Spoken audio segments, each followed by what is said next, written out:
आज मैं आपके समक्ष कक्षा 12 की पाठ्य पुस्तक आरोह भाग 2 में संकलित लक्ष्मण मूर्छा और राम का विलाप की व्याख्या हेतु उपस्थित हूँ। श्री रामचरितमानस के लंका कांड से अवतरित इस अंश में भाई लक्ष्मण के शोक में विचलित राम का विलाप धीरे धीरे प्रलाप में बदल जाता है, जिसमें लक्ष्मण के प्रति श्री राम के अंतर में छिपे प्रेम के कई कोण सहसा सामने आ जाते हैं। यह प्रसंग ईश्वरीय राम का पूरी तरह से मानवीकरण कर देता है। तो आइए आरंभ करते हैं लक्ष्मण मूर्छा और राम का विलाप का दोहा छंद। तब प्रतापुर राखी प्रभु जयहु नाथ तुरंत, अस कही आय सुपाई पद बंदी चले हनुमंत। भरत बाहुबल सील गुण प्रभु पर प्रीति अपार, मन महु जात सराहत पुनि पुनि पवन कुमार। जब मेघनाद से युद्ध करते समय लक्ष्मण मूर्छित हो जाते हैं तो सुषेण वैद्य, जिन्हें हनुमान जी उनकी कुटिया समेत उठाकर ले आए थे, उन्होंने कहा कि लक्ष्मण का उपचार तो संजीवनी बूटी से ही संभव है। तो हनुमान जी पूरा पर्वत ही उखाड़ कर ला रहे थे। हनुमान जी गए थे लेने संजीवनी बूटी, तो उन्हें वहाँ समझ नहीं आया, तो पूरा पर्वत ही उखाड़ कर लिए आ रहे थे। वे अयोध्या के ऊपर से जब गुजर रहे थे तो भरत ने बाण चलाया और वे नीचे आ गिरे। सब कुछ जानकर भरत ने आग्रह भी किया कि वे उन्हें अपने बाण पर बिठाकर शीघ्र लंका पहुंचा देंगे, किंतु हनुमान जी कहते हैं कि हे प्रभु, तव प्रताप उरी राखी, मैं आपका प्रताप हृदय में धारण करके तुरंत चला जाऊंगा, तुरंत अपने नाथ के पास, श्री राम के पास चला जाऊंगा। ऐसा कहकर असकही ऐसा कहकर आयसु पाई आज्ञा पाकर और पदबंदी चले हनुमंत, भरत के चरणों की वंदना करके हनुमान जी चल पड़ते हैं।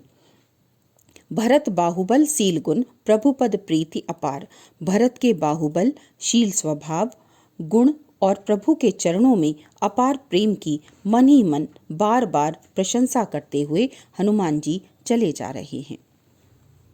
उहाँ राम लक्ष्मण ही निहारी, बोले बचन मनुज अनुसारी। अर्ध राति गई कपि नहीं आयऊ, राम उठाई अनुज उर लायऊ। सकहु न दुखित देखी मोहि काहू, बंधु सदा तब मृदुल स्वभाव। मम हित लागी तजेउ पितु माता, सहेउ विपिन हम आतप बाता। सो अनुराग कहाँ अब भाई, उठऊ न सुनी मम बिच बिकलाई। जो जनतेउ मन बंधु बिछोहु, पितु बचन मन तेउ नहीं ओहु। मूर्छित लक्ष्मण को देखकर श्री राम के हृदय की व्यथा का बड़ा ही मार्मिक चित्रण तुलसीदास जी ने किया है। उहाँ राम लक्ष्मण ही निहारी, वहाँ श्री राम ने लक्ष्मण को देखा और बोले बचन मनुज अनुसारी, अत्यंत साधारण मनुष्य के समान विलाप करते हुए बोले, अर्धरात्रि गई कपि नहीं आयऊ, अर्धरात्रि व्यतीत हो चुकी है, अभी तक हनुमान नहीं आए। राम उठाई अनुज उर लायऊ, यह कहकर श्री राम ने अनुज लक्ष्मण को उठाकर हृदय से लगा लिया और अपने भाव इस प्रकार से व्यक्त किए। वे बोले, तुम मुझे किसी भी प्रकार दुखी नहीं देख सकते थे। हे भाई, तुम्हारा स्वभाव सदा से ही कोमल रहा है। मम हित लागी तजेउ पितु माता, तुमने मेरे लिए अपने माता पिता का भी त्याग कर दिया। सहेउ विपिन हिम आतप बाता, और वन में रहकर सर्दी, गर्मी और बरसात को सहा। सो अनुराग कहाँ अब भाई, हे भाई, तुम्हारा वह अनुराग प्रेम अब कहाँ है। उठऊ न सुनि मम बिच बिकलाई, अब तो मेरे व्याकुल वचन सुनकर उठते क्यों नहीं हो।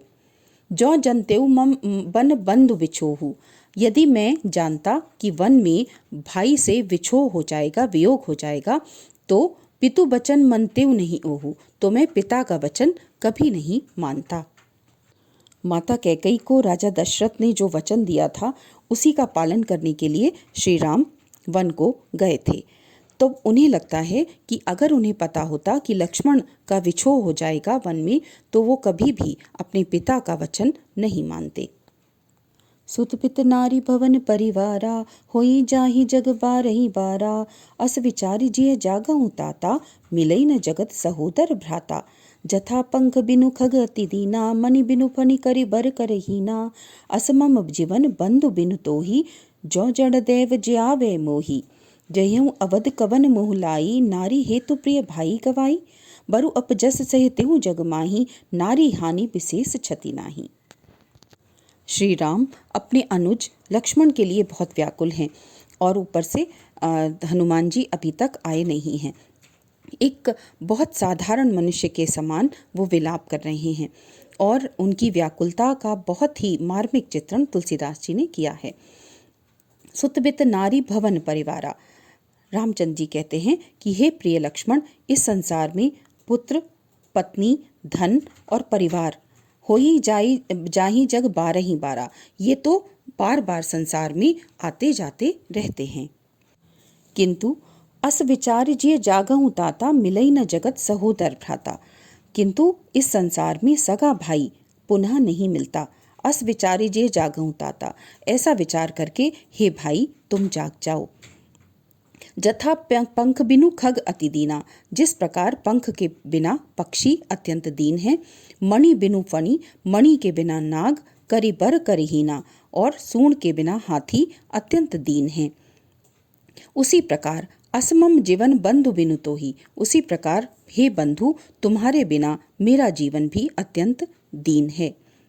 जौ जड़ दैव जियावे मोही, यदि भाग्य मुझे जीवित रखता है तो जयऊ अवध कवन मुँह लाई, तो मैं अवध क्या मुँह लेकर जाऊंगा। नारी हेतु प्रिय भाई गवाई, यानी श्री राम को ये सुनना पड़ेगा कि नारी हेतु पत्नी के लिए उन्होंने अपनी भाई को गवा दिया। बरु अपजस सहितेहु जग माही, नारी हानि विशेष क्षति नाही। लेकिन अगर तुम साथ होते तो मुझे ये बदनामी भले ही मिलती, तो मैं वो सहन कर लेता। तुम साथ होते तो मैं ये बदनामी भी, ये अपयश भी सहन कर लेता। तुम्हारी क्षति के आगे, यानी जो नारी हानि विशेष क्षति नहीं, भाई की क्षति के आगे पत्नी की क्षति कोई क्षति नहीं होती। यहाँ पर ये समझना होगा कि श्री राम ने पत्नी को नीचा दर्जा नहीं दिया, बल्कि एक सामान्य मनुष्य का विलाप है। जब भाई मूर्छित है तो भाई के लिए विलाप कर रहे हैं श्री राम, और उनके मन में ये है कि पत्नी के लिए वो भाई को नहीं गवा सकते। इससे अच्छा तो ये होता कि वे पत्नी को भले ही गवा देते, तो ये उनकी अपनी हानि होती है ना, और भाई को गंवाने से ये पूरे परिवार की, पूरे कुल की हानि है। इसलिए वो नहीं चाहते कि अपनी पत्नी के लिए अपने भाई को वो गवा दे। अब अपलोक शोक सुत तोरा, सयई निठुर कठोर उर मोरा। निज जननी के एक को मारा, तात तासु तुम प्राण आधारा। सौंपिसी मोहि तुम्हि गही पानी, सब विधि सुखद परम हित जानी। उतरु कहा देहूँ तेहि जाई, उठकी ने मोहि सिखावऊ भाई। बहुविधि सोचत सोच विमोचन, स्रवत सलिल राजीव दल लोचन। उमा एक अखंड रघुराई, नरगति भगत कृपाल दिखाई। इन चौपाइयों में तुलसीदास जी ने श्री राम के हृदय की व्यथा का बहुत ही मार्मिक चित्रण किया है। वे कहते हैं, हे पुत्रवत मेरे प्रिय भाई, मैं तुम्हें अपनी पीड़ा का बखान कैसे करूं। मैं अपने भाई और पत्नी दोनों, उस समय वो अपने भाई और पत्नी दोनों को खो चुके थे। उन्हें लग रहा था लक्ष्मण भी पता नहीं बचेंगे या नहीं। तो वे कहते हैं कि मुझे इस संसार में पत्नी को खोने का अपयश और भाई को का शोक, दोनों ही मेरे निष्ठुर कठोर हृदय को सहना पड़ेगा। अब पत्नी के खोने का अपयश और भाई के खोने का दुख, शोक मुझे दोनों ही सहना पड़ेगा, मेरे निष्ठुर कठोर हृदय को सहना पड़ेगा। निज जननी के एक को मारा, तुम अपनी माँ के अकेले पुत्र हो। तात तासु तुम प्राणाधारा, और तुम उनके प्राणों के आधार हो। उन्होंने मुझे सौंपे सी मोहि तुम्हि गही पानी, सब विधि सुखद परम हित जानी। हर प्रकार से सुखद परम हितकारी जानकर उन्होंने तुम्हारा हाथ मेरे हाथ में सौंपा था। उतरु कहा देहूँ तेहि जाई, अब मैं जाकर सुमित्रा माता को क्या जवाब दूंगा, क्या उत्तर दूंगा। उठकिन मोहि सिखावऊ भाई, तुम उठकर हे भाई मुझे क्यों नहीं सिखाते कि मैं क्या उत्तर जाकर दूंगा। बहुविध सोचत सोच विमोचन, स्रवत सलिल राजीव दल्लोचन। लोगों की चिंताओं का निवारण करने वाले, सोच का विमोचन करने वाले श्री राम अनेक प्रकार से चिंता में पड़ गए और उनके राजीव दल यानी कमल दल के समान नेत्रों से अश्रु प्रवाहित होने लगे। उमा एक अखंड रघुराई। शिवजी पार्वती जी से कहते हैं कि हे उमा, श्री रघुनाथ यानी जो श्री राम हैं वो अखंड हैं, यानी विपत्तियों से टूटने वाले नहीं हैं और अखंड हैं, अद्वितीय हैं। लेकिन नरगति भगत कृपालु दिखाई, लेकिन भक्तों पर कृपा करने के लिए वे नर लीला दिखा रहे हैं, मानव लीला दिखा रहे हैं। प्रभु प्रलाप सुनि कान, बिकल भये बानर निकर, आए गयो हनुमान, जिमि करुणामह वीर रस। तुलसीदास जी कहते हैं कि हनुमान जी के आने में देरी हो रही थी, तो श्री राम का विलाप बढ़ रहा था और प्रभु श्री राम का विलाप सुनकर वानरों का समूह व्याकुल हो उठा। प्रभु श्री राम का विलाप सुनकर वानरों का समूह व्याकुल हो उठा और उसी समय आए गए हनुमान, उसी समय हनुमान जी का अवतरण होता है, हनुमान जी आ जाते हैं, उनका आगमन होता है। जिमि करुणामह वीर रस, ऐसा लगता है जैसे करुण रस में वीर रस का आविर्भाव हो गया हो। हर्षि राम भेटेउ हनुमाना, अति कृतज्ञ प्रभु परम सुजाना, तुरत बैद तब कीनी उपाई, उठी बैठे लक्ष्मण हर्षाई। हृदय लाई प्रभु भेटेउ भ्राता, हर्षे सकल भालू कपि भ्राता, कपि पुनि बैद तहाँ पहुँचावा, जय विधि तबहि ताहि लई आवा। यह वृतांत तब दसानन सुनेऊ, अति विषाद पुनि पुनि सिर धुनेऊ, व्याकुल कुंभकर्ण पहि आवा, विविध जतन करी ताहि जगावा। जब हनुमान जी संजीवनी बूटी को लेकर वहाँ उपस्थित होते हैं तो हर्षि राम भेटेउ हनुमाना, तो हर्षित होकर श्री राम उन्हें गले से लगा लेते हैं। अति कृतज्ञ प्रभु परम सुजाना, और अपने परम सुजाना यानी अत्यंत चतुर हनुमान जी को पाकर वे अत्यंत कृतज्ञ हो जाते हैं। तुरत वैद्य तब कीनी उपाई, और तब वैद्य ने, सुषेण वैद्य थे, उन्होंने उपाय किया, उपचार किया। उठी बैठे लक्ष्मण हर्षाई, और तुरंत ही लक्ष्मण हर्षित होकर प्रसन्न होकर उठ बैठे। हृदय लाई प्रभु भेटेउ भ्राता, तब श्री राम ने अपने भाई लक्ष्मण को हृदय से लगा लिया। हर्षे सकल भालू कपि भ्राता, और भालुओं और वानरों के समूह प्रसन्न हो उठे, ये सब देखकर प्रसन्न हो उठे। कपि पुनि वैद तहाँ पहुँचावा, और फिर हनुमान जी ने सुषेण वैद्य को वहाँ पहुँचा दिया। जय विधि तबहि ताहि लई आवा, जिस प्रकार से वे उन्हें लेकर आए थे वैसे ही उन्हें वापस पहुँचा दिया। यह वृतांत दशानन सुनेऊ, जब यह पूरी घटना दशानन रावण ने सुनी तो अति विषाद पुनि पुनि सिर धुनेऊ, तो अत्यंत दुखी होकर उसने बार बार अपना सिर धुन लिया। ये मुहावरेदार भाषा है यहाँ पर। व्याकुल कुंभकर्ण पहि आवा, और व्याकुल होकर वह कुंभकर्ण के पास आया। कुंभकर्ण उसका भाई था। विविध जतन करी ताहि जगावा, और विविध प्रकार के जतन करके, प्रयास करके उसे जगाया। बहुत सारे प्रयास करने पड़े थे, नगाड़े ढोल बजाने पड़े थे, बहुत सारे प्रयास किए थे, तब वो जागा था, तो उसे बहुत सारे प्रयत्न करके जगाना पड़ा। जागा निशिचर देखिए कैसा, मानहु कालू देह धरि बैसा, कुंभकर्ण बूझा कहु भाई, काहे तब मुख रहे सुखाई। कथा कही तब तेहि अभिमानी, जय प्रकार सीता हरियाणी, तात कपिन सब निश्चर मारे, महा महा जोधा संघारे। दुर्मुख सुररिपु मनुज आहारी, भट अतिकाय अकंपन भारी, अपर महोदर आदिक वीरा, परे समर मही सब रणधीरा।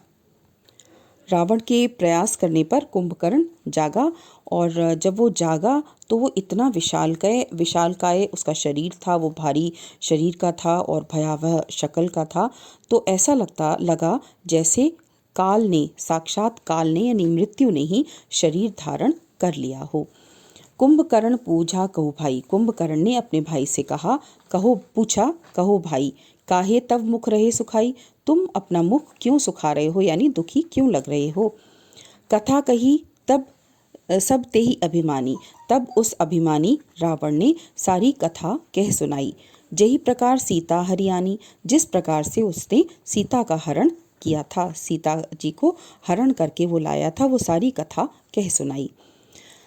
और कहा तात कपिन सब निश्चर मारे, और आगे उसने कहा कि हे भाई, वानरों ने सारे निशाचर, हमारे सारे योद्धा मार दिए।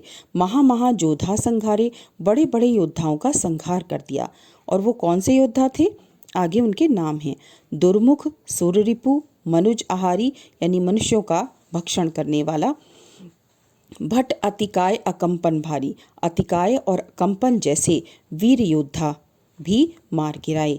अपर महोदर आदिक वीरा, महोदर इत्यादि दूसरे वीर, परे समर मही सब रणधीरा, ये सारे रणधीर, समर यानी युद्ध क्षेत्र में पड़े हुए हैं, यानी इन सब योद्धाओं को वानरों के समूह ने मार दिया है। सुनि दस्कंधर बचन तब कुंभकर्ण बिलखान, जगदम्बा हरि आनी अब सठ चाहत कल्याण। प्रस्तुत दोहे में तुलसीदास जी ने चित्रण किया है कि कुंभकर्ण यद्यपि राक्षस था, लेकिन फिर भी उसमें मानवीय गुण थे, और उसने अपने भाई को आगाह भी किया था कि वह शत्रुता ना ले, श्री राम से शत्रुता ना ले, लेकिन वह नहीं माना। तुलसीदास जी कहते हैं कि सुनि दस्कंधर बचन तब, रावण ने जब उससे पूरा वृतांत कह सुनाया तो उसके वचन सुनकर कुंभकर्ण बिलखने लगा और बोला, जगदम्बा हरि आनी अब सठ चाहत कल्याण, साक्षात जगदम्बा का हरण करके हे मूर्ख अब कल्याण चाहते हो। यानी रावण ने जो सीता जी का हरण करके जो भी अनैतिक कार्य किया था, उसका वो विरोध कर रहा था, लेकिन क्योंकि वो रावण का भाई था तो अंततः उसने रावण का साथ तो दिया, लेकिन उसने रावण को आगाह किया था, सावधान किया था, और ये कहा था कि वो नीति के अनुसार आचरण करे। लेकिन जब वो नहीं माना तो कुंभकर्ण को उसके पक्ष में ही युद्ध लड़ना पड़ा था। तो बच्चों, यह था श्री रामचरितमानस का एक अंश। आशा है आपको समझ आ गया होगा, और ये भी समझ आ गया होगा कि बुरे का अंत बुरा ही होता है।